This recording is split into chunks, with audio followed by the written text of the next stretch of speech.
லஞ்சம் பெற்றதாக கைது செய்யப்பட்ட 11 அமலாக்க அதிகாரிகளுடன் தொடர்புடைய 3.1 மில்லியன் ரிங்கிட் பணம் இருப்பில் இருந்த 36 வங்கிக் கணக்குகளை முடக்க மலேசிய லஞ்ச ஒழிப்பு ஆணையம் நடவடிக்கை எடுத்துள்ளது. நாட்டில் லஞ்சம் மற்றும் ஊழலை முற்றிலும் ஒழிக்க MACC புலனாய்வு பிரிவு ஆபரேஷன் ப்ளீச் என்கிற சிறப்பு நடவடிக்கையை மேற்கொண்டு வருகிறது. இதன் பகுதியாக சமீபத்தில் 11 அமலாக்க அதிகாரிகள், அதில் ஒருவர் ஓய்வு பெற்ற அதிகாரி கைது செய்யப்பட்டனர்.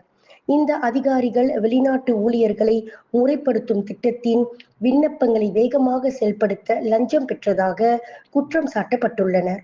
கைதானவர்கள் 30 முதல் 50 வயதுக்குள் இருப்பவர்கள், மேலும் அவர்களில் 4 பெண்கள். கோலாலம்பூர் மற்றும் அதைச் சுற்றிய பகுதிகளில் நவம்பர் 12 நடைபெற்ற திடீர் சோதனைகளில் அவர்கள் சிக்கினர் என்று MACC தலைவர் ஆசாம் பாக்கி தெரிவித்துள்ளார். விண்வெளியில் மேலும் செய்திகளை தெரிந்து கொள்ள கீழே இருக்கும் பெல் பட்டனை அழுத்துங்கள். உங்கள் ஆதரவை வெளிப்படுத்த லைக் மற்றும் ஷேர் செய்யுங்கள். தொடர்ந்து விண்வெளியுடன் உங்கள் பயணத்தை தொடர்ந்திருக்க சப்ஸ்கிரைப் செய்யுங்கள்.